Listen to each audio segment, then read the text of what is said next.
ഇപ്പൊ ഈ അലിൻ ജോസ് എന്ന് പറഞ്ഞതും ഇങ്ങനെ പ്ലാൻ ചെയ്ത് റിവ്യൂ ചെയ്ത് വന്നതാണ്. അപ്പോൾ ഇപ്പോൾ ആറട്ടണ്ണന് ശേഷം അലിൻ ജോസ് വന്നു, നിങ്ങളും ഒരുമിച്ച് കുറെ ഷോർട്ട് ഫിലിം അങ്ങനെ കുറെയൊക്കെ ചെയ്തിട്ടുണ്ട്. മതിയായി. അപ്പൊ ഷോർട്ട് ഫിലിം കുറെയൊക്കെ ചെയ്തിട്ടുണ്ടല്ലോ. അപ്പൊ ഫിലിമിലൊക്കെ നിങ്ങൾ ഒരുമിച്ചും ചെയ്തിട്ടുണ്ടല്ലോ. അപ്പൊ ഇപ്പൊ എന്താ പറയാ, ഇപ്പൊ പറഞ്ഞല്ലോ അലിൻ ജോസ് പ്ലാൻ ചെയ്ത് വന്നതെന്നൊക്കെ. അപ്പൊ ഇപ്പൊ ഒരേപോലെ വന്ന ഒരാളെ അങ്ങനെ എന്തുകൊണ്ടാ പറയുന്നത്? അല്ല, ഞാൻ അറിയാതായതാണ്. പുള്ളി നേരത്തെ പ്ലാൻ ചെയ്ത ഒരു വർഷം കഴിഞ്ഞ് നേരെ പ്ലാൻ ചെയ്ത് വന്നതാണ്. അത് പുള്ളി സമ്മതിച്ചു കൊടുക്കണം. പുള്ളി പ്ലാൻ ചെയ്ത് നേടിയില്ലോ. അത് പുള്ളി ലക്ഷ്യം കൊണ്ട് നേടുന്നുണ്ട്. ഇല്ല, പുള്ളിയെ കുറിച്ച് ഒരു ഐഡിയ ഇടണല്ലോ. പുള്ളി ചിലപ്പോൾ അവരുടെ പാവമായി തോന്നും, ചിലപ്പോൾ പുള്ളി ഭയങ്കര സെൽഫിഷായി തോന്നും.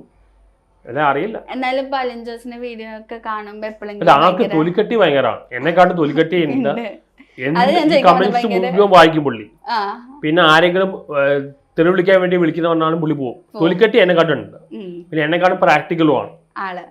അപ്പൊ എപ്പോഴെങ്കിലും ആളുടെ വീഡിയോസോ അല്ലെങ്കിൽ ഇങ്ങനെയൊക്കെ കാണിക്കുന്നുണ്ടോ ഇതാണ് ശരിക്കും കോമാളി തരം അങ്ങനെ തോന്നിയിട്ടില്ല? അല്ല, പുള്ളി ഡാൻസ് ഞാൻ പറഞ്ഞ അപസ്മാരം പഠിച്ചിട്ട് ചെയ്യുന്ന പോലെ തോന്നുന്നുണ്ട്. ഒരു നോർമൽ ഡാൻസ് അല്ല. ഈ തുപ്പലാണ് എടുത്ത് വന്നത് ഇതാണ് വന്നത്. പുള്ളി നന്നായി ഡാൻസ് ചെയ്യുന്നുണ്ട്.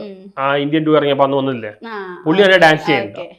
പക്ഷെ ഇവന്റെ ഡാൻസ് കണ്ടിയിൽ എന്തോ അപസ്മാരം, എന്തോ അസുഖം പിടിച്ചിട്ട് ഡാൻസ് കളിക്കുക ചാടർ പോലെയുണ്ട്. എനിക്ക് അങ്ങനെ തോന്നിയതാ.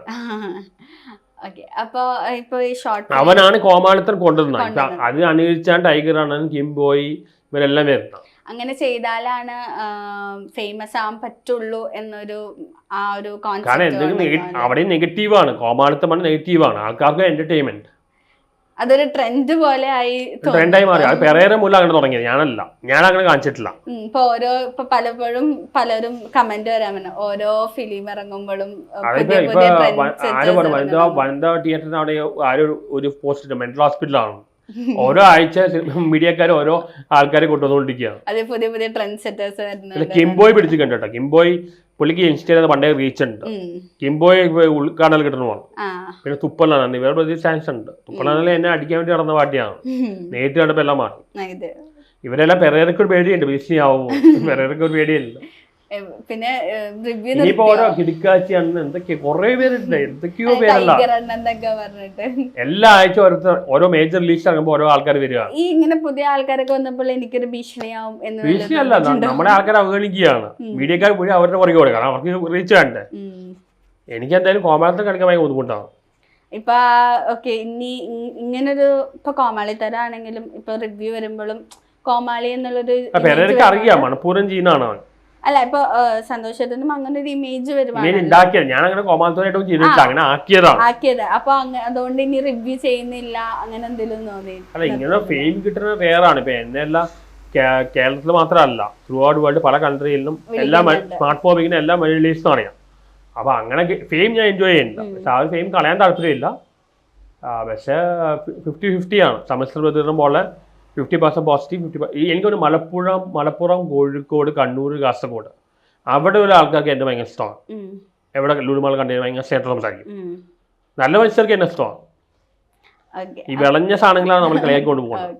അത് ഞാൻ മൈൻഡ് ചെയ്യാറില്ല. ഒരിക്കൽ മൈൻഡ് ചെയ്ത് അടി കൊണ്ട് മതിയതാണ്. ഇനി മൈൻഡ് ചെയ്യുന്നില്ല. ഇപ്പൊ ഞാൻ ഇപ്പൊ അടുത്ത് കുറെ നിങ്ങളിപ്പോ അലിൻ ജോസ് ആയിട്ടും കുറെ ഷോർട്ട് ഫിലിം അല്ലാണ്ടും കുറെ ഷോർട്ട് ഫിലിം ചെയ്തിട്ടുണ്ടല്ലോ. ഒരടുത്തൊരു ഇന്റർവ്യൂ ഞാൻ മുഴുവൻ കണ്ടില്ലായിരുന്നു. അപ്പൊ ഞാൻ ഇന്റർവ്യൂല് തലകെട്ടൊക്കെ ഉണ്ടായിരുന്നു. സന്തോഷ് വർക്കിനൊപ്പം അഭിനയിച്ച ഒരു നടി എന്നൊക്കെ പറഞ്ഞിട്ട് അലിൻ ജോസ്, ആ ഇന്റർവ്യൂ ഒക്കെ കണ്ടായിരുന്നോ? ഞാൻ കണ്ടില്ല. എന്തൊക്കെയോ പറയണ്ടായിരുന്നു. ഇവര് ഈ അഭിലാഷ് ആട്ടായിട്ട് കുറെ ഓരോ ദിവസം ഓരോ ഉണ്ടാക്കുകയല്ലേ. ബ്ലഡി നൈറ്റിൽ 2 സീൻ പറഞ്ഞു പോയതാണ്. രാത്രി കഴിക്കാൻ വിട്ടത് അവര്. ഷോർട്ട് ഫിലിം ചെയ്തോണ്ട് ഒരു ഗുണമില്ല. കാരണം നമ്മുടെ ബ്ലഡി നൈറ്റിന്റെ ഡബിങ്ങിന് ഞാൻ എന്റെ കാശിൽ വാങ്ങിയിട്ടാണ് പോയത്. ഒരു ഗുണമില്ല ഷോർട്ട് ഫിലിം ചെയ്താൽ. പിന്നെ വേറൊരു കോൺട്രവേഴ്സി വരിക, ഡബിങ്ങിന് നടിമാര് പ്രശ്നം ഉണ്ടാക്കുക.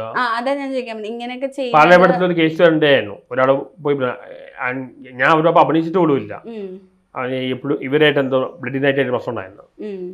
അപ്പൊ ഇങ്ങനെയൊക്കെ ചെയ്യുന്നത് പലതും ഫെയിം കിട്ടാൻ വേണ്ടിട്ട് മനഃപൂർവ്വം ചെയ്യും. ഫെയിം അല്ല, ഷോർട്ട് ഫിലിം അല്ല, നിർബന്ധത്തിൽ ചെയ്തു കൊടുത്താണ്. ഇനി ചെയ്യുന്നില്ല. അല്ല, ഇങ്ങനത്തെ കോൺട്രവേഴ്സീസ് വരുന്നുണ്ട്. കോൺട്രവേഴ്സി ഒന്നും പ്ലാൻഡ് അല്ല. അത് ഈ ഇങ്ങനെ ഉണ്ടാക്കുന്നത് ഫെയിമിന് വേണ്ടിയിട്ടാണ് എന്ന് തോന്നിയിട്ടുണ്ടോ? പല ആൾക്കാരും മണപ്പൂരം ഓരോ ദിവസം എണീക്കുമ്പോൾ ഓരോ ഐഡിയ കൊണ്ട് വരണം. രാവിലെ എണീക്കുമ്പോൾ ഒരു ഐഡിയ കോൺട്രവേഴ്സി ഉണ്ടാക്കണം. അങ്ങനെ പ്ലാൻ ചെയ്താണ്. ഞാൻ പ്ലാൻ ചെയ്തിട്ടില്ല. ഞാൻ പലപ്പോഴും പീക്കിൽ നിൽക്കും, പിന്നെ ഡൗൺ ആവും. ഡൗൺ ആയി ഒന്നുമില്ലാതെ എന്തെങ്കിലും വിഷയം കയറി വരും.